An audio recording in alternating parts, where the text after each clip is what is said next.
પડે. આ ધર્મ નવલખી બંદરથી સતી તોરલ અને જાડેજા બે વાણમાં બેઠા અને વાણની માલિકો દરિયો તોફાને છેડ્યો, મોજા ઉછળે મોટા મોટા. હો તોરલ કહે છે કે હે જાડેજા, તમે તો તમારી તલવારથી કંઈક ને કાપી નાખ્યા છે, આ મોજાને કાપી નાખો ને. તેથી આ પાઠની ધર્મની વાત આ પાઠમાં કરી છે બાપા. કે પાઠ કેવો હોય? એ જે ધર્મના ધોની એ ધણી ના રે વાયપ મારે જાય બાવા એવા જળસઠ મે તીરથ મારા ગુરુજીના ચરણોમાં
પ્રહલાદ રાજા વખતમાં આ પાઠ મનાણો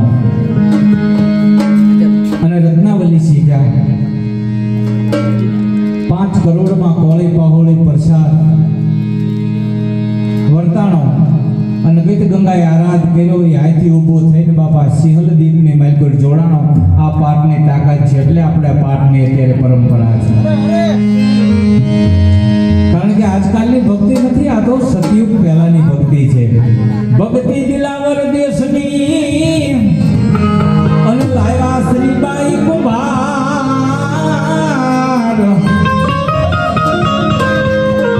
આ પ્રહલાદ રાજાએ જેને પ્રગટ કરી અને જપે છે સકલ સંસાર. આવો સકલ સંસાર જપી રહ્યો છે તો એની આગળ રામચંદ્રજી ભગવાનની 11મી પેઢી હરિશ્ચંદ્ર રાજા થઈ ગયા અને હરિશ્ચંદ્ર રાજામાં ત્રેતા યુગની અંદર આ પાઠ પુરાણો. કેવો પાઠ? એજી સતના બેલી સર્વે મળીને વાયક મારે જાય બાવા.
આપણે સંતો કેવી, પણ સંતોની કંઈક ભાષા જુદી છે જેને ગુડારત કહેવામાં આવે છે.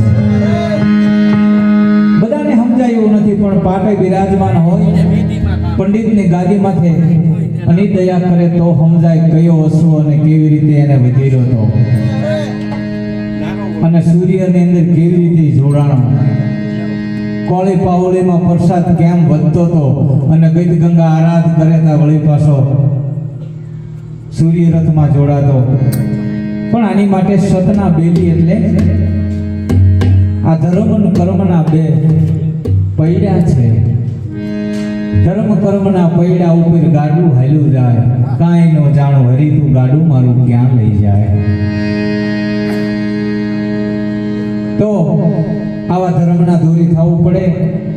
ત્રેતા યુગ પછી હવે દ્વાપર યુગની અંદર ત્રીજા યુગમાં પાઠ ક્યાં મનાણો એની આપણે આ પાઠની વાત કરશું. આવા ધર્મના દોરી ધણી ના રે વાયો તો માને ગાય બાબા. અડસઠ ને ત્રીસ મારા ગોરીના ચરણો માતા.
બલિરાજા વખતમાં મનાણો બાપા. કેવો પાઠ. યજી સતના બેલી સર્વે મળીને વાયુ તમારે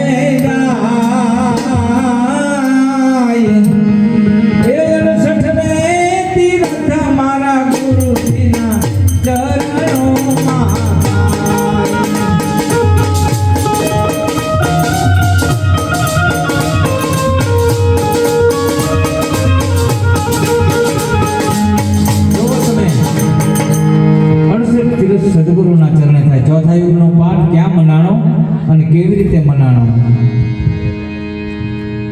કારણ કે પહેલામાં સોનાનો પાઠ મનાણો કંચન જેવો, પછી રૂપાનો પાઠ ત્રાંબાનો, પણ આ કળિયુગમાં કેવો પાઠ આવ્યો? એ જે માટી કેરા કળશ ધણીને માટીના હતા જોને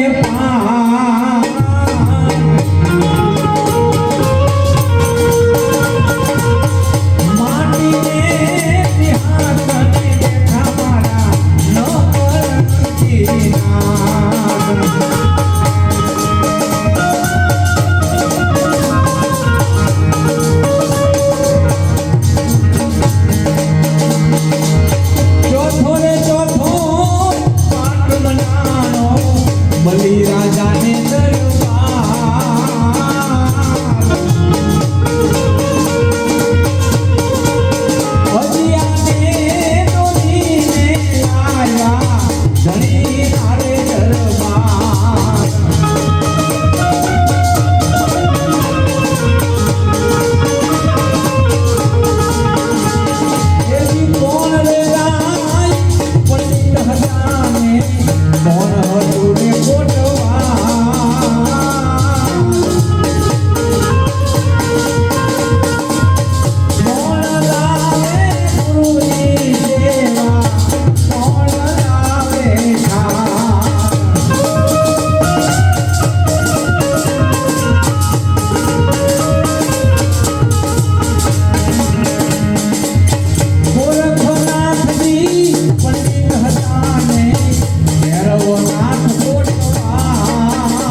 કોળી પાહોળી કરી 12 કરોડમાં પ્રસાદ પાહોળીમાં વર્તાણો. પણ આગળ સંતો શું કહે છે કે હવે સમય આવ્યો અજિયાને બેઠી કરવાનો, અને જેથી સતી ગદગંગા બધા બિરાજમાન હતા ને આરાધનો સમય આવ્યો ને ત્યારે શું થયું? આવા દિન દિન થાવર રે નીચડે ભાઈ ગદગંગાને મળીને કર્યો રે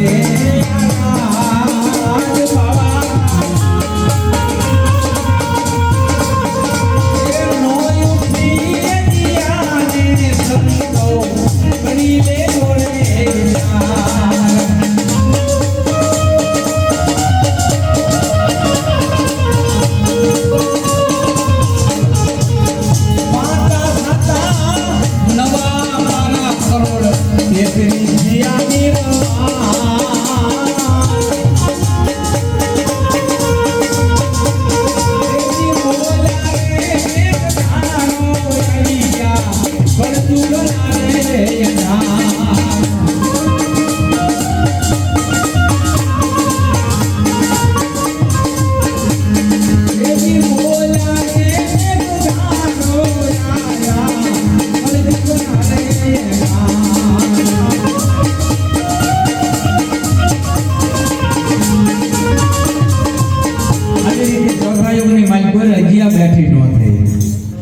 પણ કળિયુગે પ્રવેશ કર્યો એટલે જતી સતીમાં શંકા થઈ. આ બધું ઊભું ક્યારે થતું? બેઠું થઈ સતના કારણે કે પાઠ ફૂલવામાં આવ્યો હોય ત્યાં પ્રથમ તો નાત જાતનો ભેદ મટી જવો પડે બાબા. અને જતી સતી ગતગંગા બિરાજમાન હોય, આત્માનો આરાધ થાય ને ત્યારે નર નર મટી જાય, નારી નારી મટી જાય. આવો જ્યારે અલખનો આરાધ થાય ને, પણ શંકા પડી હતી. જેમ દેવાયત પંડિત વખતમાં શંકા પડી, એમ આ ચોથા યુગમાં શંકા પડી એટલે હજીયા બેઠી ન થઈ. પણ કળિયુગ જ્યારે સમય પૂરો થાય છે ત્યારે આપણા સંતો કહેતા કે એવો સમય આવશે કે એક દિવસના સમયે આપણા ભારતભરની માલિકો એવા સંતો લાગશે અને હજીયાને બેઠી કરશે અને તેથી સતયુગની સ્થાપના થાય છે બાબા. આવા પાઠની વાત છે.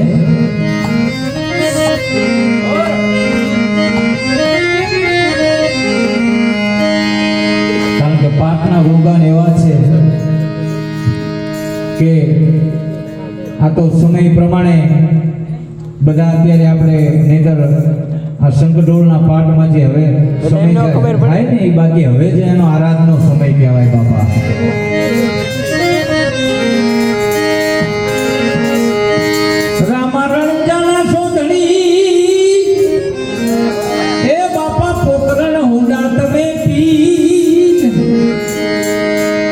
સુણીને વેલેરા આવજો અરે વીર મદેના વીર.